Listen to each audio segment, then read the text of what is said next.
Warning: the following podcast contains discussion of violence, including murder and suicide. It may not be appropriate for all listeners.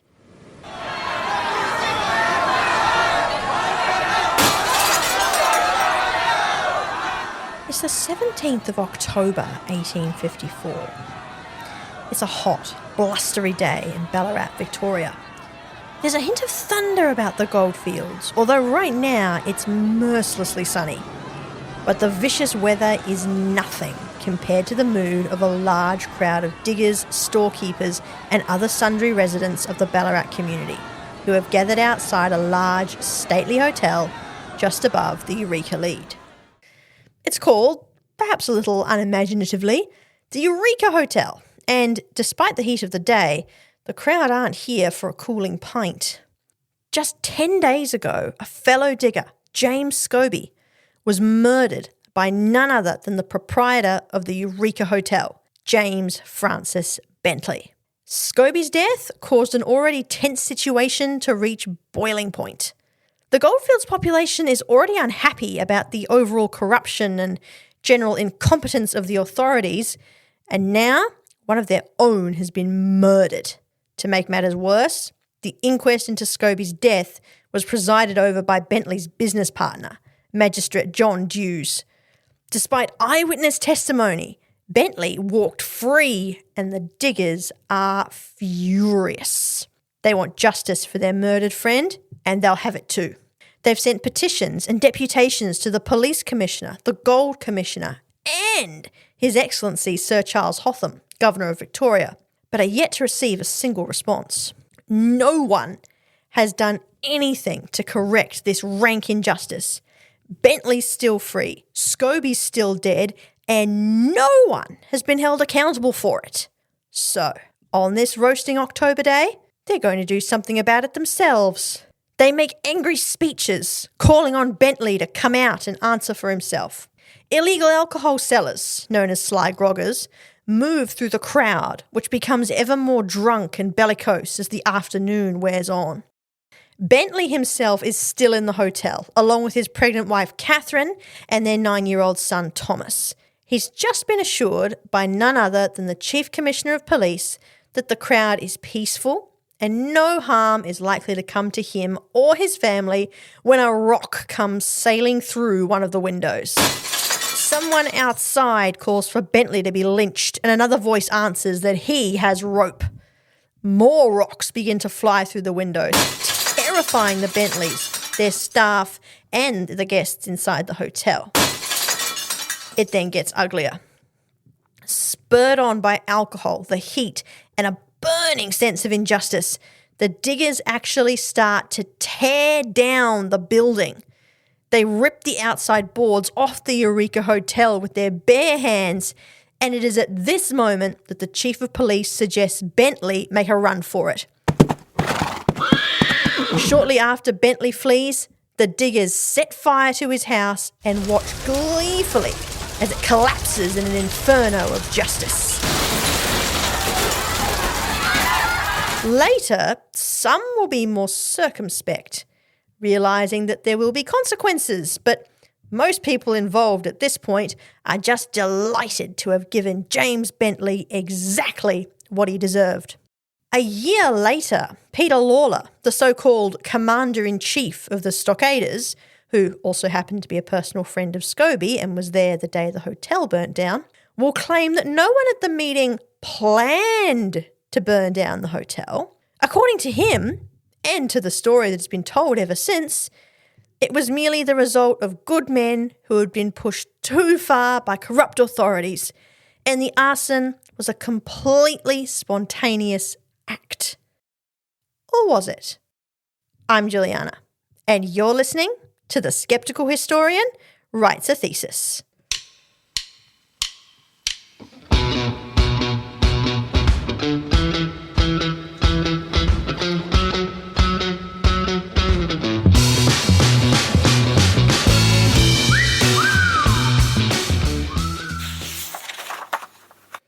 Hello, my fellow skeptics, and welcome back to another episode.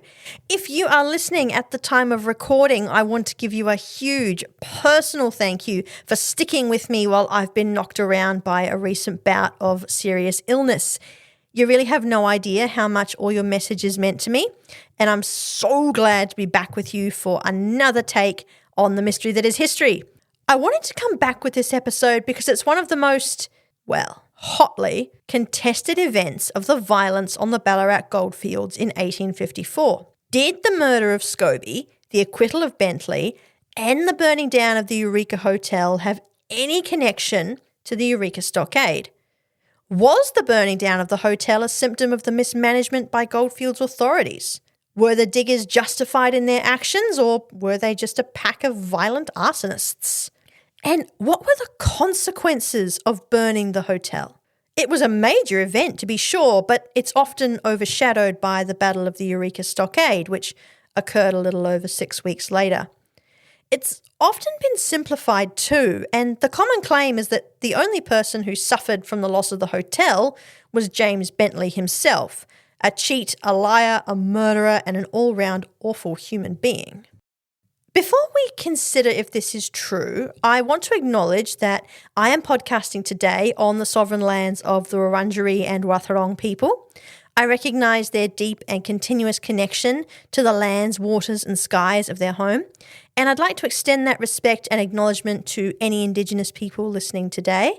I'd also like to recognise the Wathaurong and Dja Dja Wurrung people, on whose lands the events I frequently discuss this season took place, including those that we're going to talk about today. And now, let's consider the Eureka Hotel and the circumstances which led to it becoming nothing more than a pile of ash.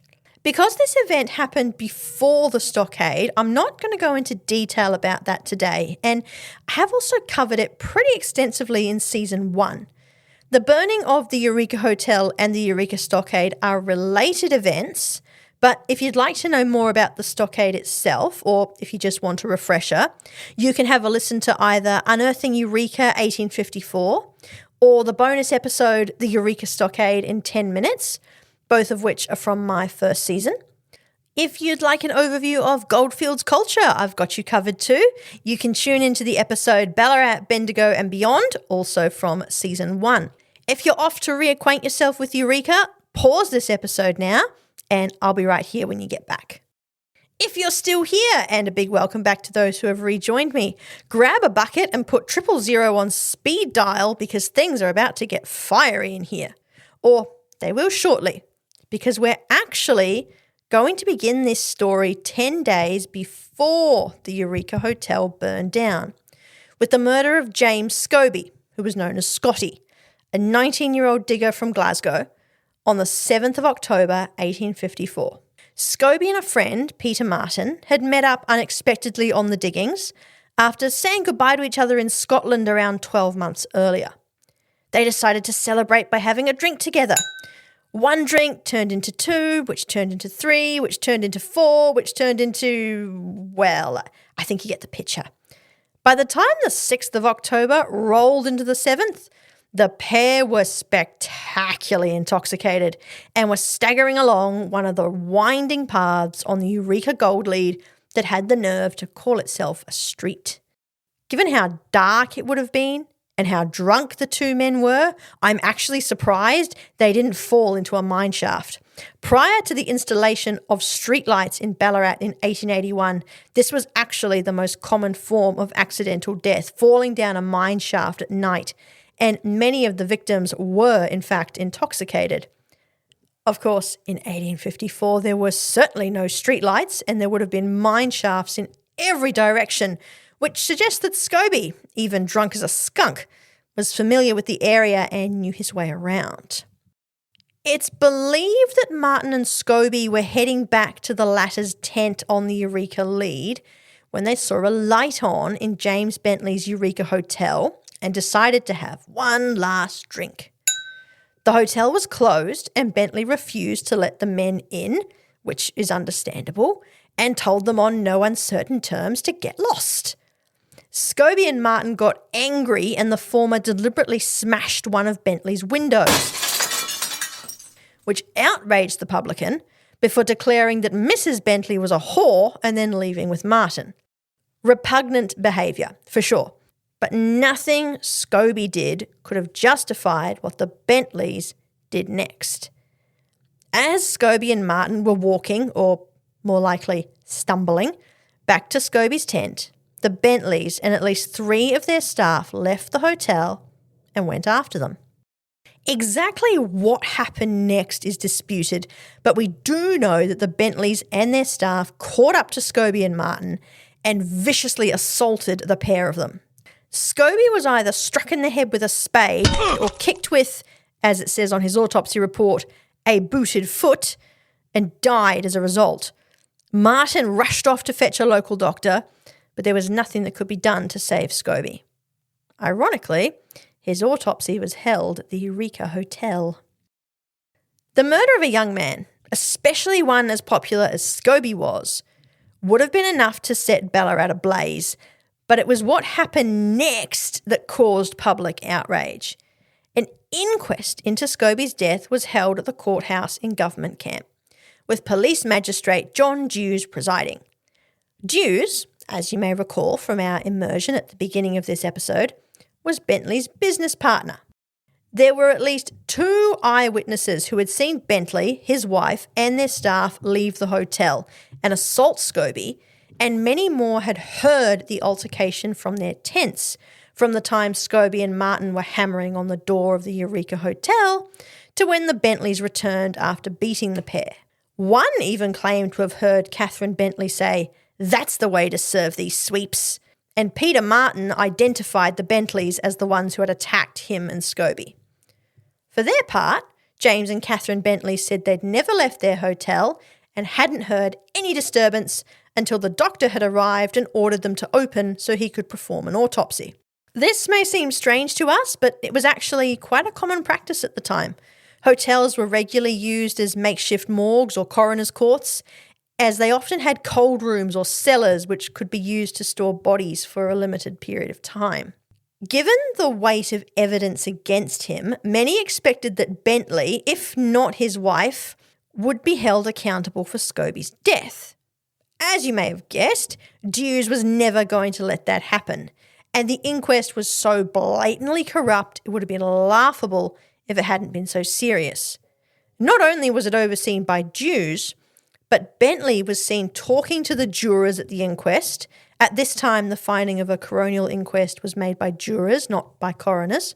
And he was allowed to accompany the jury into the jury room.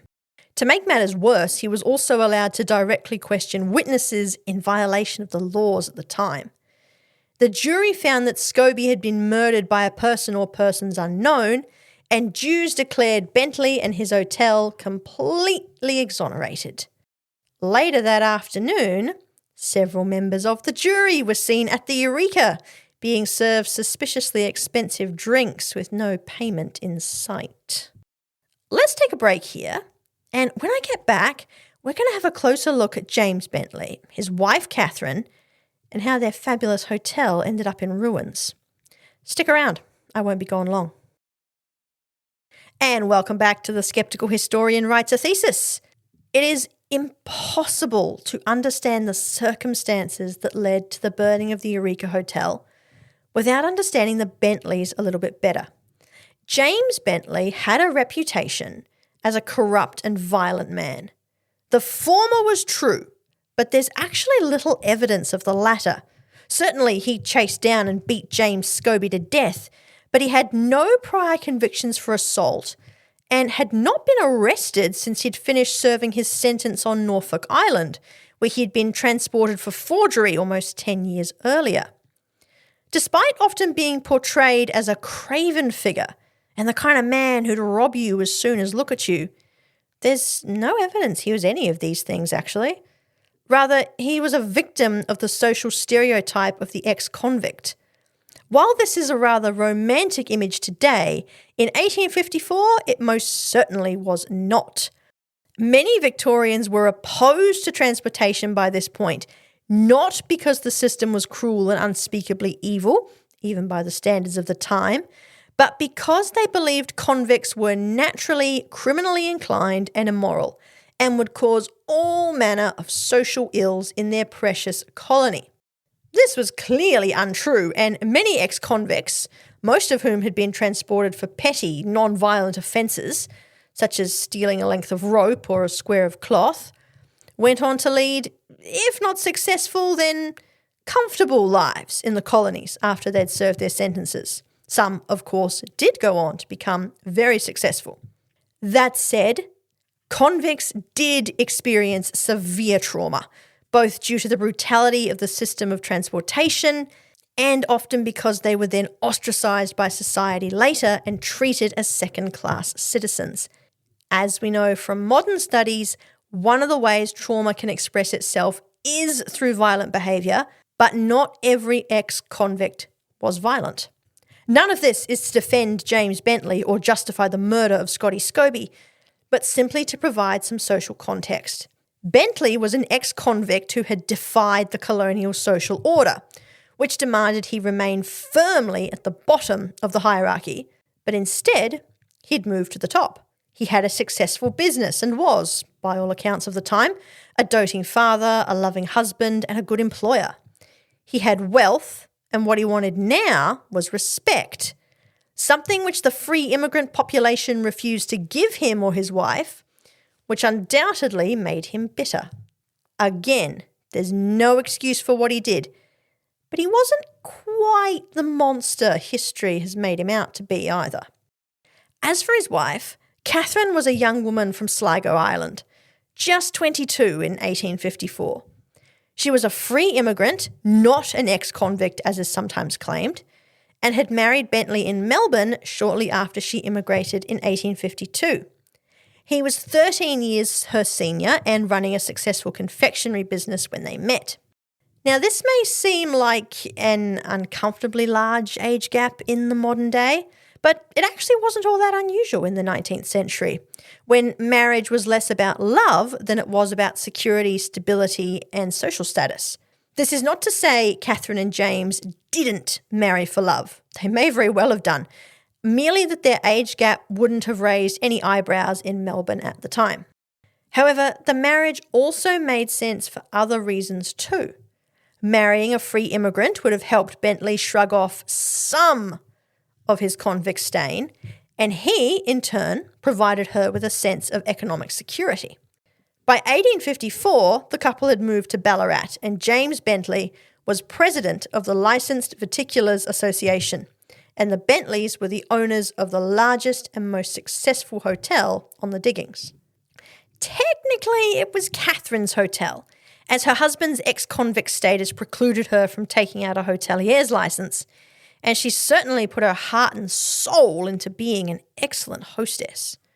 On opening night, the 15th of July, 1854, the Bentleys had made £350. That's roughly the equivalent of 94,000 Australian dollars today. So to put this in perspective, the annual wage for a farm labourer in Victoria in 1854 was between £20 and £30, depending on the type of labourer and the demand for work. So in one night, the Bentleys made the equivalent of 11 years' wages for the average labourer and continued to make similar amounts during the 3 months or so they were operational. In her excellent book, which I actually cannot recommend highly enough, The Forgotten Rebels of Eureka, Claire Wright gives us this description of the Eureka Hotel at its peak, and I'm going to quote in full here. By August 1854, the Bentley's stock orders included 25 dozen bottles of champagne, 40 dozen bottles of sherry and port, 25 gallons of whiskey, and 2,000 cigars. Catherine purchased electroplated silver cutlery. A chandelier bathed the hotel in a dreamy light of candlelit opulence. The main bar had a 60-foot frontage and 3 entrances. Inside the double-storey weatherboard structure were 3 parlours, 3 bars, a dining room, a concert room, billiard room, and bagatelle room. Upstairs were 7 bedrooms with an equal amount of space, still in the process of construction, earmarked for use as a superior concert room. Adjacent to the hotel was a 90-foot bowling alley, this was not owned by the Bentleys, with its own bar, 120 feet of stabling, and a large storehouse, 2 water closets, that is, indoor toilets, and a kitchen with a brick oven completed the minor metropolis that was Bentley's Eureka Hotel. The whole edifice was painted gold, green, and vermilion. This was such an impressive structure that the hill it was built on was known as Bentley's Hill, and it was expected that any new gold leads found in the area would be called Bentley's Flat. Local businesses advertised their location in relation to the Eureka Hotel because it was a landmark everyone knew on the diggings. So, for example, if you were advertising your store, you might say, "Oh, I'm 500 metres to the left of the Eureka Hotel," or "I'm just down the hill from the Eureka Hotel with the red sign out the front of my business." So, what happened that saw this opulent and very successful hotel burn down, and why did it have such a bad reputation? I'll get into both these questions right after this break. We're back and you are listening to The Skeptical Historian Writes a Thesis. Now, according to the Ballarat community, the opulent facade of the Eureka Hotel hid a much darker underbelly. Assaults and robbery were frequent, and important figures from government camp were served all the free drinks they could hold and then some more.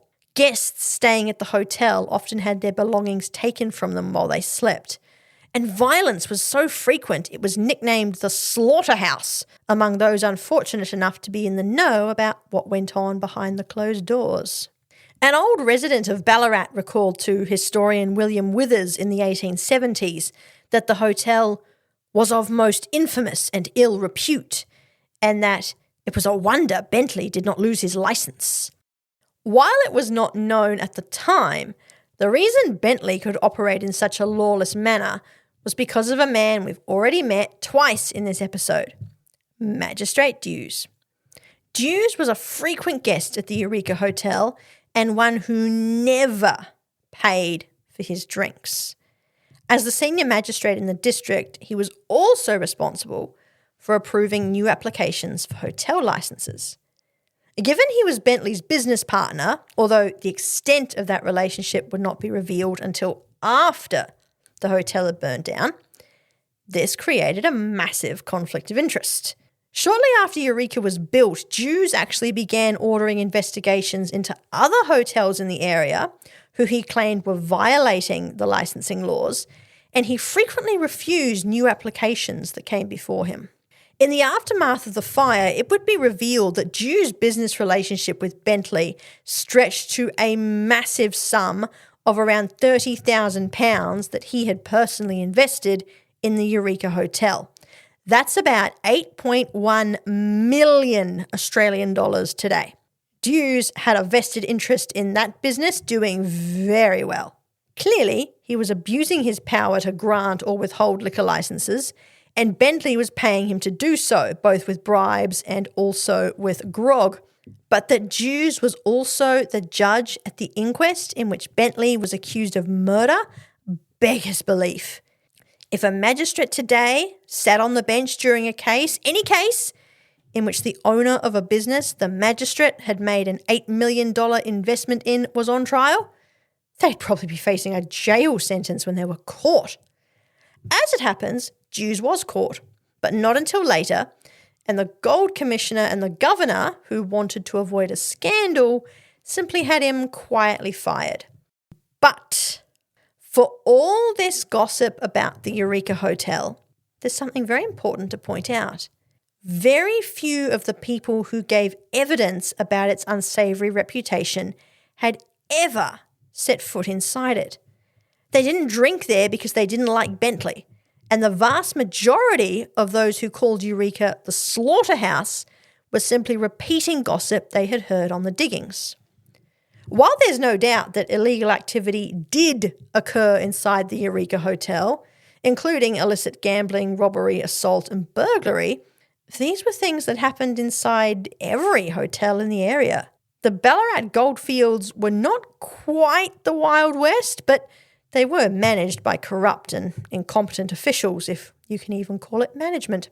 And few of the police or law enforcement officers were actually interested in doing their jobs.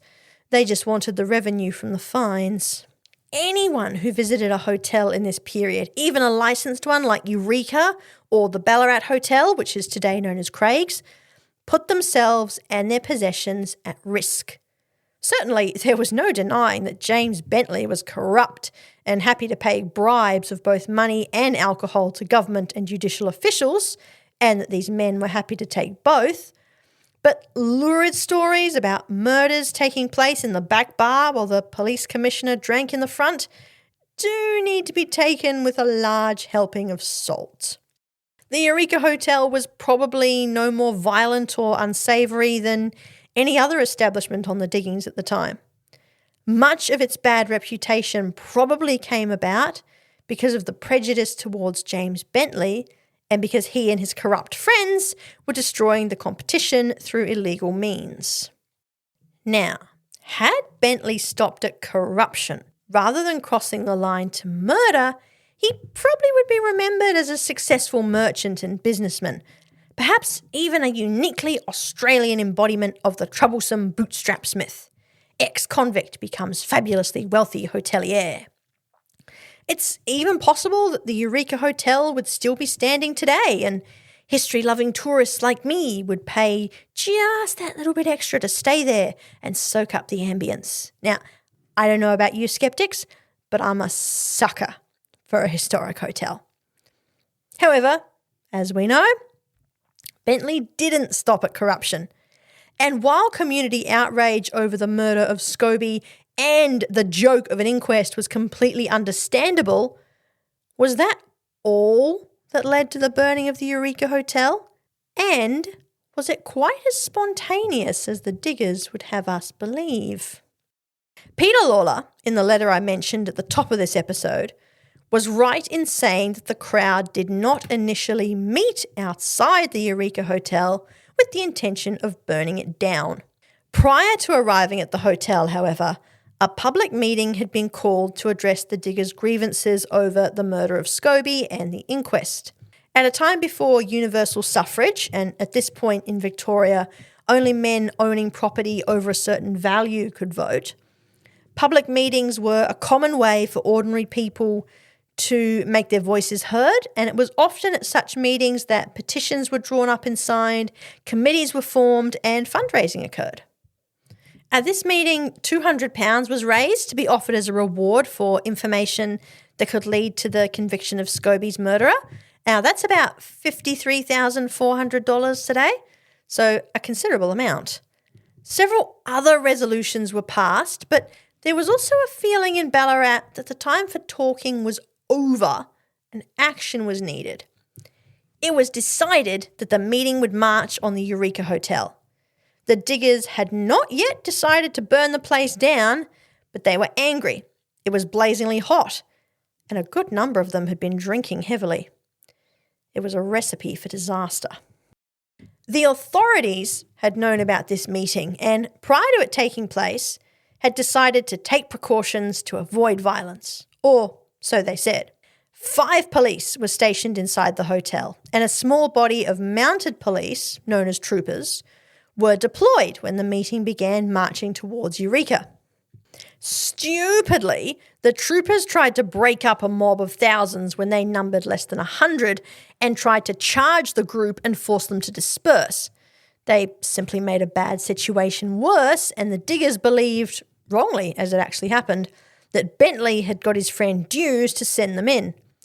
In fact, Dews was not in Ballarat on the 17th of October, and it was James Johnson, the Deputy Commissioner of Police, who had sent the mounted troopers. However, it does appear that the decision to charge the crowd was all the troopers' own. But by the time the mob reached the Eureka Hotel, with the mounted police still riding around them, they were beyond enraged. Bentley, who was inside the hotel with his family, guests and staff, was assured that violence was unlikely. The crowd might hiss and jeer, but would probably disperse after that, and as long as he didn't show himself, everything would be fine. I'm not quite sure what planet the police officer who gave Bentley this advice was living on, but large, agitated mobs of drunk and sunburnt men are not known for dispersing, nor are they known for being particularly reasonable. But what did the mob actually want to do? Still, at this point, they were not intent on arson, but why were they going to the Eureka Hotel? The simple answer is that they wanted to intimidate Bentley, and some of them, such as the man from the immersion who brought along rope, would have liked nothing better than to hurt him. They were like people who turn up to a peaceful demonstration wearing balaclavas and carrying bats, a minority who were looking for a fight. However, unlike those who deliberately disrupt peaceful protests in the hope of starting a riot, those advocating to harm Bentley had a willing audience in this group, especially once they got to the hotel and realised the man himself was inside. Drink continued to flow, the hot wind picked up, the sun beat down, and the mood of the crowd changed. No longer righteous, they quickly became bloodthirsty and started to throw stones at the windows of the hotel while calling for Bentley to come out so they could kill him. The police did nothing, which is not surprising. They were shockingly incompetent in any case. But the other group of men who did nothing were the leaders of the public meeting. The chairman was there, along with a group of well-respected men who had spoken and passed resolutions. At any time, they could have attempted to address the meeting and tried to calm things down. I'll be honest, I don't know how much good it would have done. Once an angry mob starts throwing stones, the chances of talking them down are slim. But the fact they didn't even attempt to do anything does not reflect well on them. They had called the public meeting, and they had agreed to the motion to march on the Eureka Hotel. They would have also been perfectly aware of the mood of the crowd, the heat of the day, and the sly grog sellers in their midst. In the past, those selling alcohol at public meetings in Ballarat had been ejected, as the chairman of these meetings, usually veterans from the Chartist movement in Britain, knew that mixing alcohol with angry crowds was dangerous. No such action was taken at the meetings in Ballarat until after the Eureka Stockade was built. This feels like a decisive failure of leadership on the part of those calling for and chairing the public meetings. The authorities had failed to do anything about the corruption that had seen Bentley get away with murder, for sure, and they needed to be held accountable for that. But those holding and attending public meetings need to be held accountable for their actions as well. They chose to take a dangerous path, and they're not immune from responsibility for what happened next. This feels like another good spot for a break, so get your fire hoses ready, because when we get back, we're going to look at how the riot at Eureka went from throwing stones to attempted murder. This is The Skeptical Historian Writes a Thesis with me, Juliana Byers, and we're talking about how the Eureka Hotel went up in flames on the 17th of October 1854. As we discussed before the break, the mob that had gathered outside had started throwing stones and calling for Bentley's murder. So it should not have been a surprise to anyone that Bentley decided to make a run for it. If someone was coming to lynch me, I'd run away too. However, he wasn't just fleeing in terror. Police Inspector Maurice Simines suggested Bentley make a break for government camp where he'd be safe, but also because it was hoped the crowd might go after him and leave the hotel in which his pregnant wife and 9-year-old son, along with sundry guests and staff, were sheltering in, alone. Given the rage of the mob, this was actually not a bad plan, but it didn't work.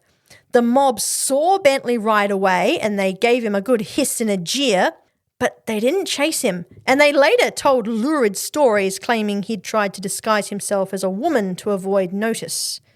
There's absolutely no evidence such a thing ever happened, and for the diggers to have noticed his departure, he must have been recognisable. I can't imagine the horror that Bentley must have felt when he got to government camp and realised that, 1, the mob was still surrounding his hotel, and 2, that his family was still trapped inside. After Bentley left, accompanied by one of the mounted troopers, one of the diggers stepped forward and uttered a line that has become almost as immortal as the famous oath under the Southern Cross. "I propose," declared the man who went by the nickname Yorkie, "that this house belongs to the diggers." At which point, with no windows left to break, he began tearing weatherboards from the side of the hotel, and the crowd joined in with relish. As the building began to come down, the police inside scattered and left pregnant Catherine Bentley, her son, their staff and guests to fend for themselves. Again, not surprising, but repugnant all the same. It has been argued that there were not enough police in Ballarat to deal with an angry mob that size, but there was certainly enough to help evacuate the people inside the hotel, which they did not do, and the diggers who were tearing the building to pieces knew perfectly well it was full of innocent people. It was at this point that, in my opinion, the line between righteous anger and violent destruction was crossed. The diggers were angry, and they had cause to be angry. But what good was going to come of tearing down the Eureka Hotel on top of all the people inside? No one in the crowd, even those who stood back from the destruction, and some did, attempted to restore order, and things began to escalate dangerously. As the diggers made large enough gaps in the weatherboards, they started to enter the building, and some of them even climbed through the smashed windows, and once they were inside, they started looting. They smashed bottles behind the bar, stole the possessions of guests who were attempting to flee for their lives, and went upstairs to Catherine Bentley's bedroom and threw her jewellery down to the crowd. One digger deliberately dropped a match onto several bottles of spirits he'd smashed, using the alcohol as an accelerant, and while this fire was put out, the diggers were soon ordering all the staff and guests to collect their possessions and get out, because they were going to burn down the hotel. This fact is not discussed enough when considering the destruction of the Eureka Hotel, I think. This is not a symptom of men pushed too far. This is the point where the diggers made a decision to burn down a building and told those inside that building they were going to do so. Get out. We're going to burn it down. It may not have been the plan at the start of the meeting, but it was premeditated as all get out. Once you start telling people you're going to set a building on fire, you don't get to claim afterwards you did it in the heat of the moment. Later, in the aftermath of the Eureka Stockade itself and the many inquiries that followed, those involved in the Eureka Hotel riot, which included Peter Lawler, insisted that everyone had been able to get their belongings and that the hotel was empty before they set fire to it. I'm not actually convinced this makes the situation a lot better because it's still premeditated arson. James Bentley was a corrupt publican and a murderer to boot, but that didn't give the community license to burn down his house and destroy his livelihood. Also, the evidence of people who were inside the hotel at the time and those who lived nearby, not to mention the plethora of insurance claims that followed, clearly demonstrated that the diggers, in this instance, were lying. Perhaps, once tempers had cooled and the diggers began to reflect on their behaviour, they realised that public sympathy was not going to be on their side if they admitted they'd attempted to burn innocent people alive. Some of the people inside the hotel had to climb out windows to escape once the building was set on fire, and Catherine Bentley, heavily pregnant with her second child, and her 9-year-old son Thomas had to be thrown from a second-story window after they became trapped and couldn't find their way out. In fact, it is the staff of the Eureka Hotel who should be the heroes of this story, not the pack of arsonists who burned the place down. James Bentley employed 7 male staff, a barman, a stable hand, a waiter, an assistant in the bowling alley next door, a cook and baker, and 2 night watchmen. Now, these men ran back and forward into the burning building multiple times while the diggers hooted and jeered at them to rescue their colleagues, their employer, and those guests who had become trapped and disorientated by the smoke and flames. They even tried to put the fire out, although the conditions were such that it took hold very quickly and the men gave up trying to stop it and focused on getting everyone out of the building. The only digger who ran in was an unnamed man who was engaged to one of the maids who worked at the hotel, and he went in when she started screaming that her dowry box was inside. He has since been described as valiant for retrieving it for her, but he offered no assistance to the staff who were still trying to rescue people inside. The hotel wasn't the only thing that was deliberately burned down that day either. Next door to the Eureka was a bowling alley, and that was owned by an American businessman. But if you remember from the Claire Wright quote earlier in this episode, in the bowling alley was a bar, and that bar was owned by Bentley. Now, this businessman, of course, had a vested interest in Bentley continuing to run the bar and continuing to provide him with staff as well. And he liked Bentley. He liked doing business with him. He thought he was an upstanding citizen. So he had given him a character reference at the inquest into Scobie's death. This meant that the diggers began to lump him into the same category as Bentley. And I do want to make it clear that this man had no links to the murder of Scobie at all. He was simply a friend and business partner of James Bentley. Now, this bowling alley, like most of Ballarat at the time, was made of highly flammable canvas, and as the diggers were setting fire to the Eureka Hotel, one of them was seen rushing over to the bowling alley with a handful of burning paper. Seconds later, the bowling alley was up in flames, destroying the livelihoods of at least two men, so the owner and the assistant who ran Bentley's bar for him inside. And speaking of people's livelihoods, 3 musicians also lived at the Eureka Hotel, and they played there most nights in a deal with Bentley. Now, it is claimed they were allowed to retrieve their instruments before the building was set alight, and most of them did, but they all lost their place of work. And the Eureka Hotel wasn't just a place of business either. It was a home, and not just to the Bentley family, that is James, Catherine and little Thomas, but to Catherine's sister and brother-in-law, to their staff, which included the 7 men mentioned, along with at least 3 women and the musicians.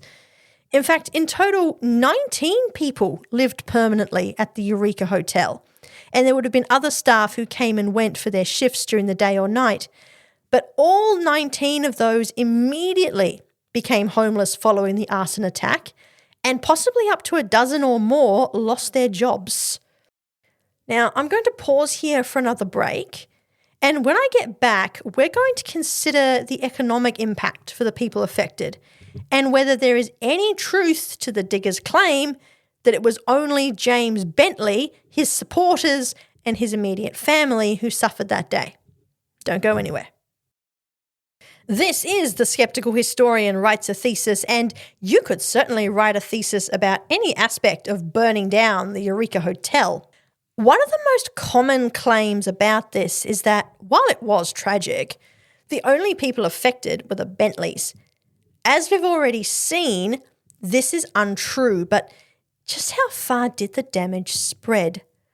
While the Eureka Hotel, along with its adjoining stables, and the bowling alley were the only buildings deliberately set alight, the conditions allowed the fire to spread, and no one, with the exception of the hotel staff, even attempted to put it out. Actually, I should clarify here. The initial fire, started by the digger who used alcohol as an accelerant, was put out by 3 other diggers and the assistant gold commissioner. But the much larger fire that was deliberately started was not put out, and it was only the hotel employees who tried. Later, many of the people who were there claimed that once the fire had taken hold, it would have been impossible to extinguish. And this is one of those statements that is technically true, but the Eureka Hotel did not spontaneously combust, not at the bowling alley for that matter. It's another one of those weak excuses given over the following days and weeks when things had cooled to an extent and the people involved had a chance to actually consider the consequences of their actions. As I've mentioned, the day in question was hot. Precisely how hot is disputed. But Ballarat can absolutely roast, with temperatures climbing into the high 20s or even low 30s. That's Celsius for my international listeners. Even in early October. Diaries at the time recall a hot wind was blowing that day, so most likely a northerly or a westerly, and there hadn't been a lot of rain. In short, conditions were perfect for a fire, and the diggers lit a huge one.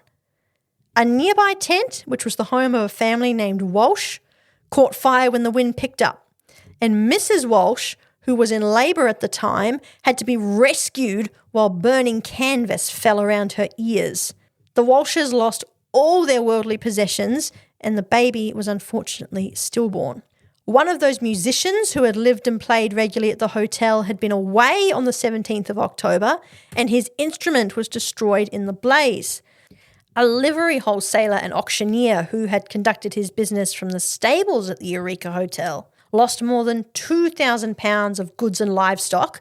That's roughly the equivalent of 533,600 Australian dollars today, when the stables were destroyed. Now, I do want to quickly clarify. The diggers let any animals that were in the stables out, but they didn't bother finding out who they belonged to. They just stole them. And he wasn't the only one to lose personal property in that fire either. In the 19th century, it wasn't uncommon for hotels to offer space to rent for people to store personal goods that couldn't fit in their homes, a little bit like a storage locker today. Now, at the time the Eureka Hotel burned down, there were thousands of pounds worth of private property being stored there, probably worth hundreds of thousands of Australian dollars today, all of which went up in smoke, quite literally. Victims lost everything from business documents to family heirlooms, and all subsequent applications to the Victorian government for compensation were denied. In total, 26 people made applications for compensation following the destruction of the Eureka Hotel. Now, this included the Bentleys, some of their staff, their guests, the bowling alley owner, the Walshes, those people who had been storing their goods at the hotel, and the Bentleys' creditors, none of whom were ever able to recover costs. And what did all this destruction do? It certainly didn't bring Scotty Scobie back, and despite how it might have seemed to the diggers, it didn't see Bentley put on trial for murder either. In fact, one of the Bentley staff who had been with them the night of the murder turned Crown witness in exchange for immunity and told Commissioner Reid what had happened, fingering both Bentleys and two of his fellow employees. Now, he had just become unemployed due to a fire, but we do also know that he had gone up to government camp a couple of times before the fire as well, and there's some evidence that he may have been negotiating his immunity at that stage. Now, the Governor of Victoria, Sir Charles Hotham, who wanted to avoid a repeat of the disastrous inquest, had the Bentleys and their staff taken to Melbourne for trial, and this time, without his friend Jews to protect him, Bentley was convicted of murder, and so were his two staff. Now, Catherine Bentley was acquitted. However, with her home and business destroyed, her husband in jail, a young son and a baby on the way, her prospects were incredibly grim. She didn't go back to Ballarat, but rather stayed in Melbourne with her extended family for a while before she ended up having to move to Maryborough.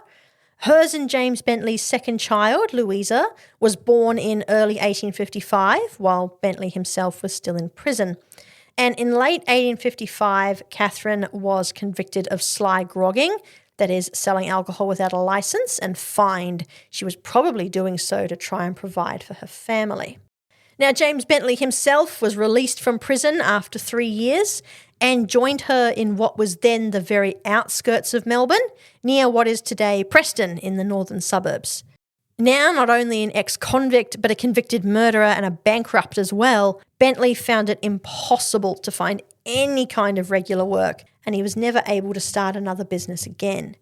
He and Catherine had 4 more children, 3 girls and a boy, although 2 of these died young.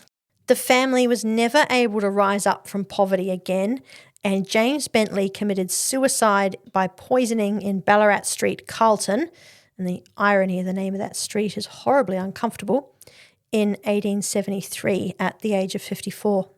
At his inquest, Catherine testified that he had never been quite right since the loss of his property at the Ballarat riots, and that her husband had never recovered from the effects of it.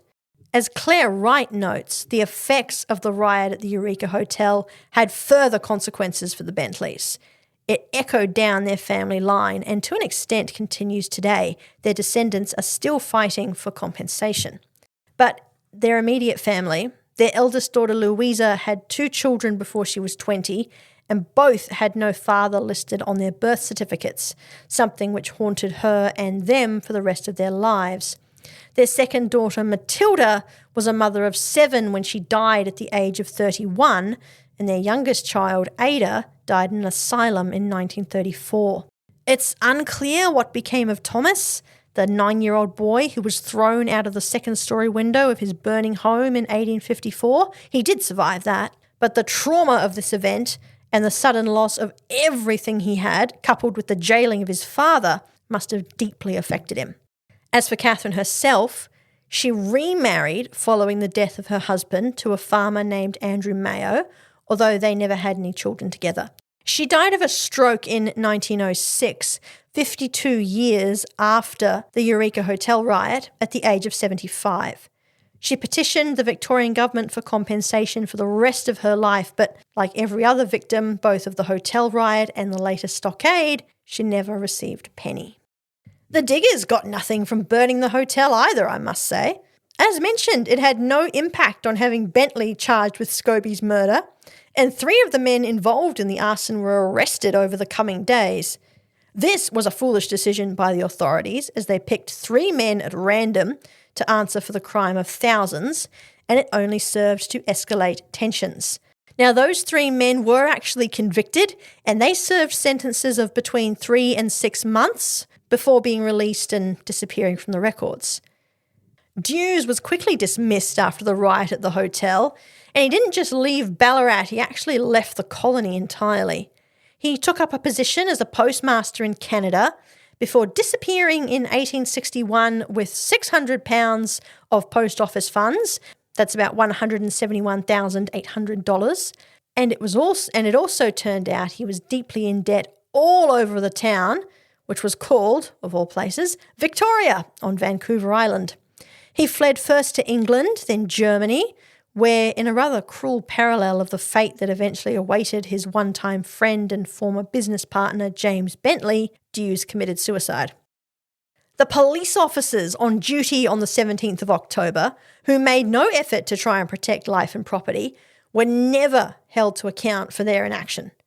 I've already mentioned the factors which may have contributed to their apathy, but by the time they realised the situation was out of their control and called for military reinforcements, which would kind of be like regular police calling for riot police today, the Eureka Hotel was already ablaze. Undoubtedly, had the police and or the military acted before the hotel was set alight, things would have got very ugly and there almost certainly would have been deaths.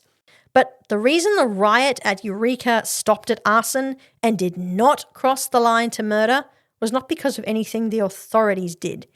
It was the hotel staff who went back into that building to save those who'd become trapped inside. As unpleasant as it is to consider what the consequences would have been had the police tried to intervene, it was their job.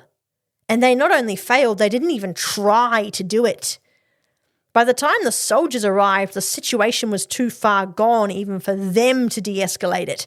But I must say, it is also possible that had the soldiers arrived a bit earlier, they might not have been too keen to get involved either. Relations between police and the military in Ballarat were at rock bottom in 1854, and this is something I'll talk about another time as well. It's a fascinating point of Goldfields history. So let's summarise. The burning of the Eureka Hotel is often presented as a great blow for justice by the people, but it was nothing of the sort.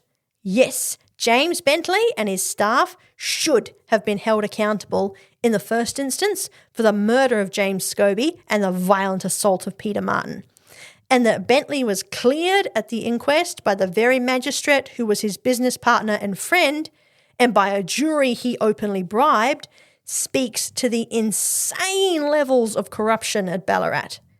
No wonder the diggers were angry.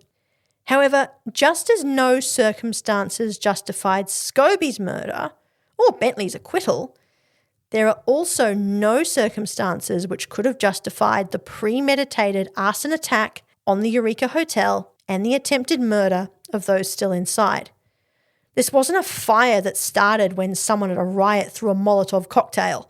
This was a deliberately lit blaze that destroyed not only the Eureka Hotel, but nearby homes and businesses and thousands of pounds worth of private property.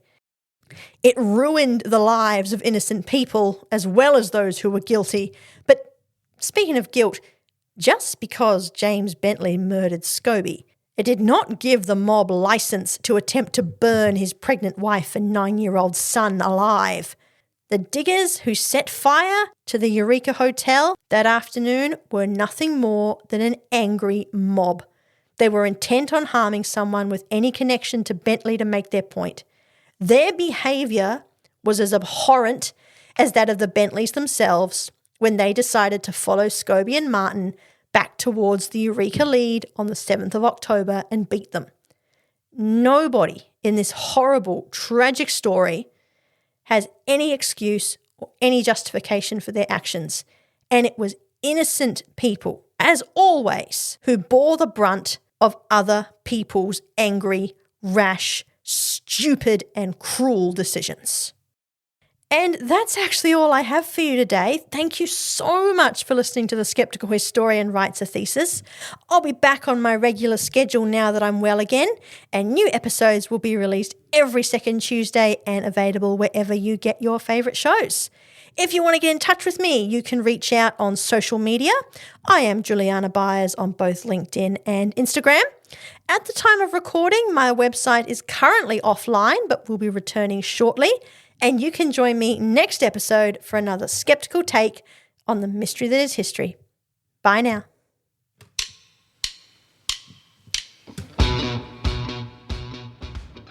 The Skeptical Historian is research produced and hosted by me, Juliana Byers. You can find a full list of resources used in my research by going to my website and clicking on Sources. Sound effects are by Adobe Creative Cloud, Pixabay and Epidemic Sound, used under the appropriate license.